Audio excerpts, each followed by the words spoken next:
Assalamualaikum warahmatullahi wabarakatuh. Kami dari Perpustakaan Unmu Jember akan membagikan langkah-langkah unggah mandiri mahasiswa pada repositori. Bagaimana langkah-langkahnya? Yuk langsung saja.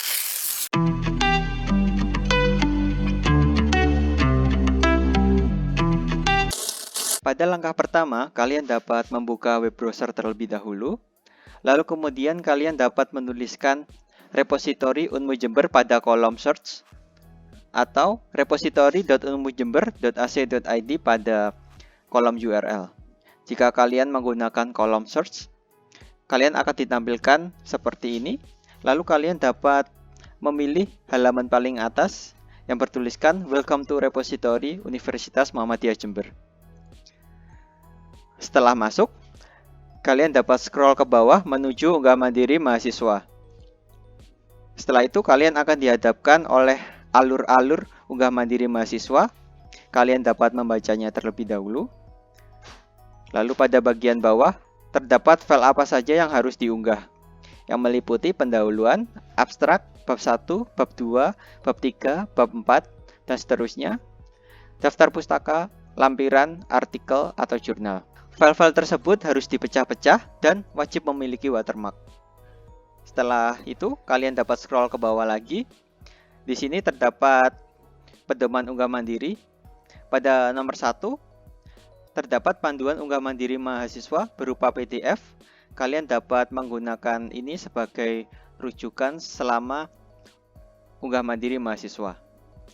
Pada nomor 2, terdapat formulir permohonan akun. Pada nomor 3, terdapat watermark logo UM Jember yang digunakan pada file. Lalu kemudian nomor 4, terdapat format dan panduan penyerahan karya ilmiah di perpustakaan. Pada langkah kedua ini, kita akan melakukan permohonan akun repositori. Permohonan akun repositori dapat kita lakukan dengan mengisi formulir permohonan akun dan pertujuan publikasi pada nomor 2. Jadi kita bisa langsung masuk saja. Jika kita sudah masuk pada formulir, kita akan melakukan pengisian email terlebih dahulu. Lalu kemudian kita akan mengisi atau memilih jenis karya yang diunggah. Sebelum memilih jenis karya yang diunggah, kita diharapkan untuk berkoordinasi dengan dosen pembimbing masing-masing. Jika artikel pada tesis, skripsi, dan tugas akhir Anda diterbitkan pada jurnal, maka kita dapat memilih tesis saja, skripsi saja, dan tugas akhir saja. Akan tetapi, jika artikel tidak dipublikasi pada jurnal, kita dapat memilih tesis dan artikel, skripsi dan artikel, atau tugas akhir dan artikel. Lalu selanjutnya, kita dapat mengisi judul, tesis, skripsi, atau tugas akhir kita. Lalu kemudian mengisi NIM, lalu kemudian nama lengkap, kemudian memilih program studi, lalu kemudian kontak WhatsApp, lalu tanggal permohonan akun. Lalu kita dapat menyetujui keterangan-keterangan ini.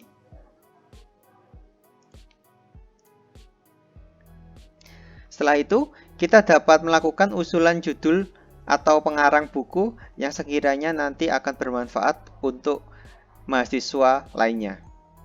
Contohnya, metode penelitian karya Sugiono. Selanjutnya, kita dapat klik berikutnya. Lalu kemudian di sini kalian akan mengisi survei tingkat kepuasan pemustaka. Jika sudah diisi, nanti akan lanjut ke kirim. Setelah dikirim, kita dapat langsung menuju ke email kita masing-masing. Setelah kita mengisi formulir dan survei, kita akan mendapatkan email berupa username dan password akun repositori. Username dan password akun repositori tersebut akan diaktifkan paling lama 1 kali 24 jam. Selama proses aktivasi, kita dapat mencoba secara berkala dengan login pada repositori. Untuk cara loginnya sendiri, kita dapat langsung masuk pada link di sini. Langkah ketiga, kita akan mulai login pada repositori. Login pada repositori ini, kita menggunakan akun yang sudah kita dapatkan melalui email tadi.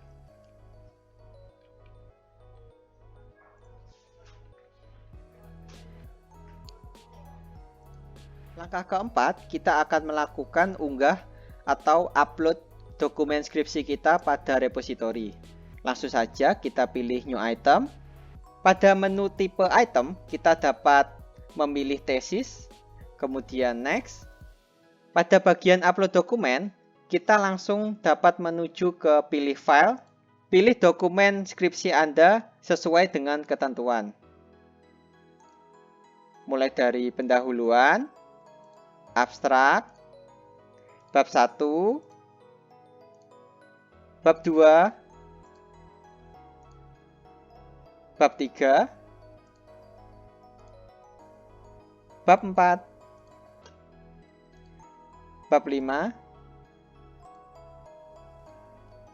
bab 6 jika ada, kemudian daftar pustaka, lampiran.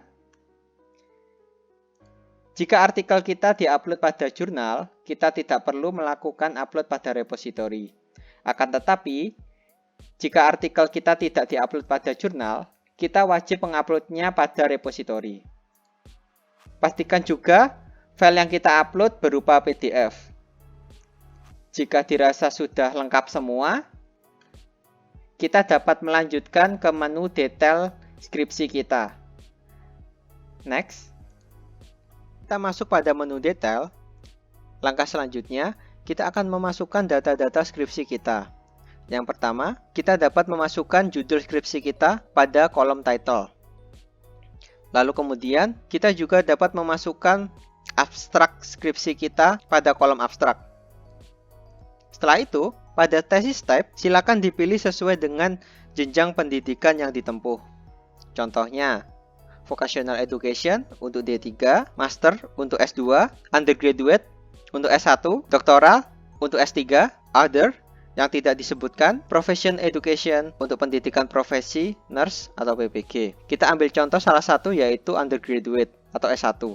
Pada thesis name, silakan dipilih sesuai dengan karya yang diunggah. Contohnya, Master Thesis untuk S2, Dissertation untuk S3, Final Project untuk D3, Undergraduate Thesis untuk S1, Logbook untuk pendidikan profesi atau nurse.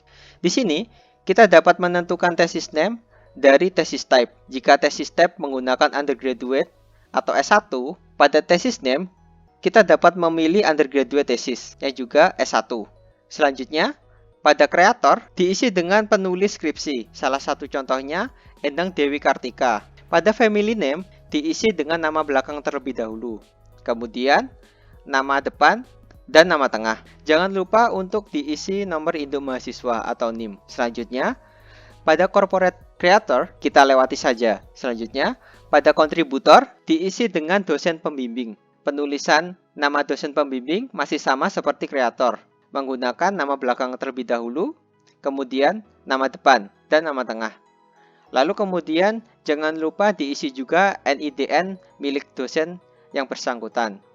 Selanjutnya, pada bagian divisi, kita akan memilih fakultas dan prodi kita. Kita dapat scroll. Contohnya, kita ambil ilmu hukum. Lalu kemudian selanjutnya, kita akan masuk pada publication detail. Kita akan memilih status. Statusnya kita pilih publish. Kemudian, kita isi tanggal sesuai dengan pengesahan skripsi kita. Lalu kemudian, date type, kita pilih publication.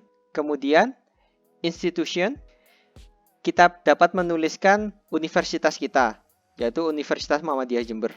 Selanjutnya, departemen, kita akan memilih prodi kita. Kita ambil contoh, S1 Ilmu Hukum. Selanjutnya, pada number of page, kita lewati saja. Relate URL, kita lewati aja.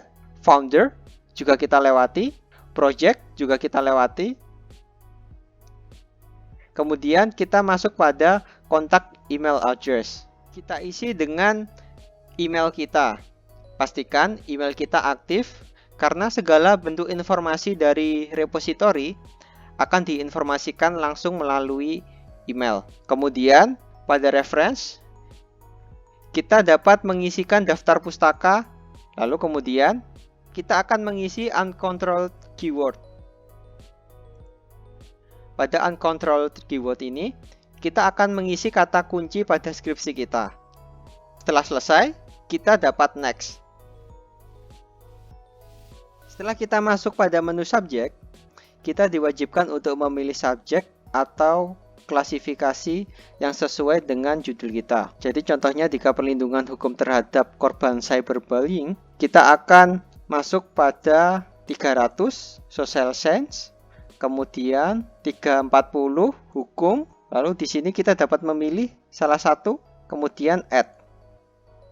Jika telah muncul di sini, petandanya subjek yang Anda pilih sudah sesuai. Kemudian, kita dapat melanjutkan ke langkah terakhir, yaitu deposit. Next. Pada langkah terakhir ini, kita diwajibkan untuk melakukan atau memilih deposit item now. Setelah selesai melakukan langkah terakhir atau deposit item now, akan muncul pemberitahuan seperti ini. Ini pertanda bahwa unggah mandiri mahasiswa telah selesai. Kita hanya perlu menunggu paling lama 1 kali 24 jam agar pustakawan melakukan review terhadap dokumen skripsi kita. Jika review yang dilakukan oleh pustakawan telah selesai, pemberitahuan akan dikirimkan melalui email.